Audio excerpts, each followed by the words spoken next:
Kim Pao, nagpalitsyon sa Cebu set. Last shooting day na ba ito ng The Alibay? Holding hands ulit? Kilig moment ni Kim at Paolo sa shoot sa Cebu, viral na naman. Star Magic versus GMA? Kim Pao ang patunay na sila ang standard ng love team. Hindi raw kaya ng GMA ang ginagawa ng Star Magic. Kim Pao ang ebidensya. Tara, kwentuhan muli tayo.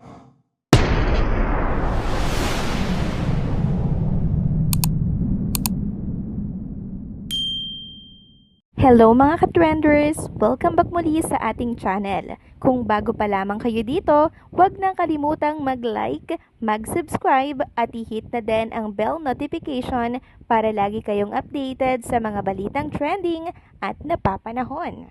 Hi mga ka-trenders! Eto na naman tayo sa isa na namang fresh na balita tungkol sa Power Love Team na Kim Pao, sina Kim Chiu at Paolo Abilino. At syempre, galing mismo to sa Cebu, kung saan kasalukuyang nagsushooting ang dalawa para sa kanilang bagong serye na The Alibay. So ganito yan, kahapon daw nagpasaya si Kim at Paolo hindi lang sa fans, kundi lalo na sa buong staff ng production. Nagpalitsyon sila. Imagine mo, biglang may handaan sa set, lahat busog, lahat masaya. Sabi nga ng mga nandoon, parang mini celebration na rin ang dating, kaya tuloy ang hula ng karamihan, baka last shooting day na raw ito ng Kim Pao sa Cebu. Pero teka lang ha, hindi pa confirm kung tapos na talaga ang lahat ng eksena nila doon.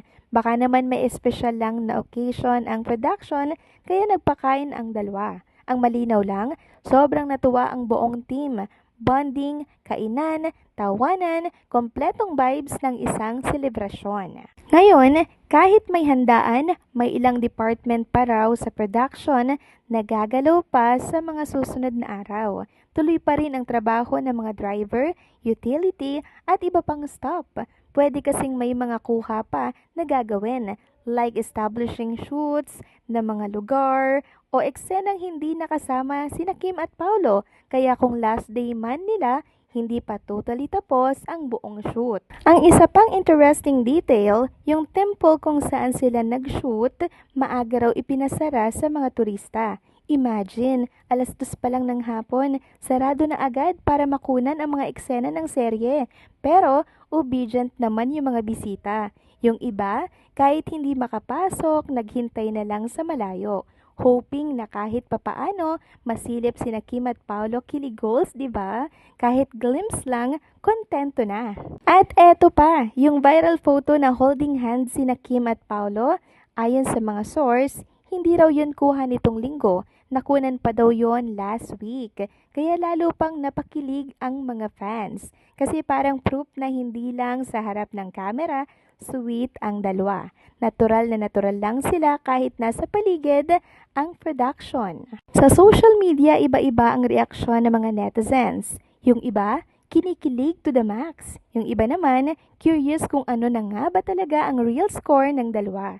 Pero kung pagsasama-samahin mo yung vibe ng mga comments, ang pinaka-common ground, lahat excited na sa seryeng The Alibay.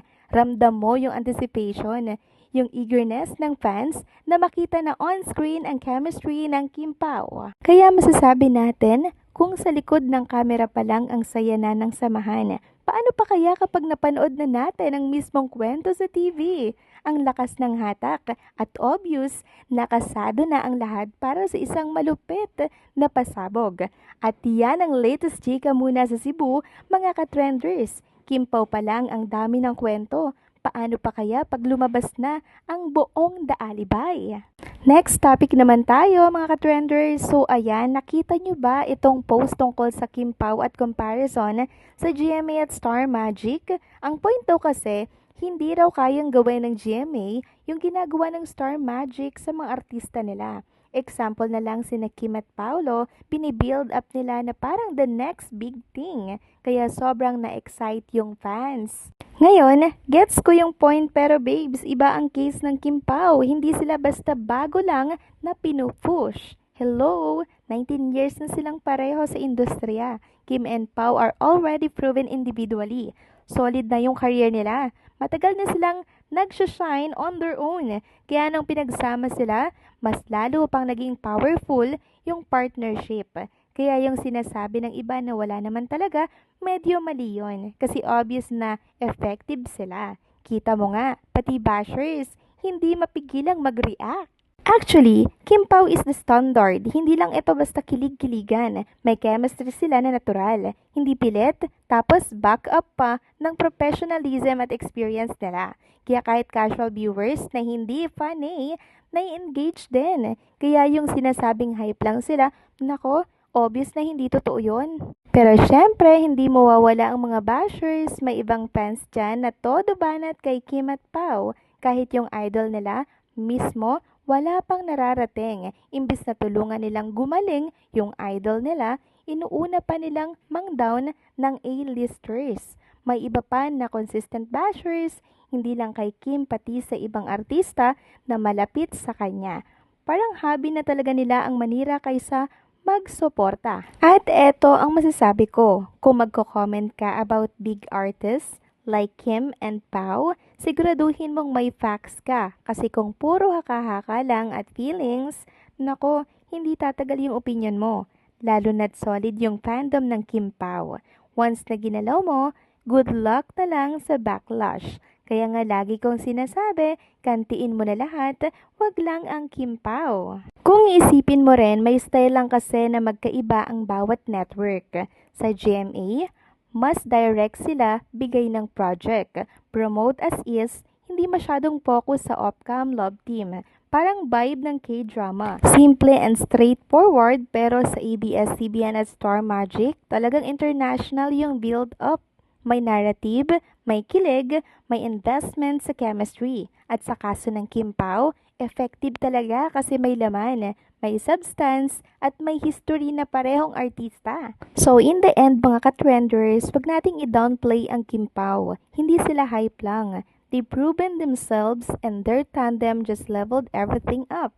Kaya kung may opinion ka, make sure back up ng facts. Hindi lang imagination kasi at the end of the day, Kim Pao is not just a love team, they're the real deal and sila yung standard na mahirap pantayan. And that's it mga ka-trenders. Dito na po nagtatapos ang ating isa na namang trending video update. Salamat sa inyong pagsubaybay at pagsama sa akin hanggang sa dulo ng video na ito. Pero bago kayo umalis, huwag niyo pong kalimutang mag-like, mag-comment, mag-subscribe at i-hit na rin ang bell notification para lagi kayong updated sa mga balitang trending at napapanahon. Kita-kits sa susunod na video. Paalam!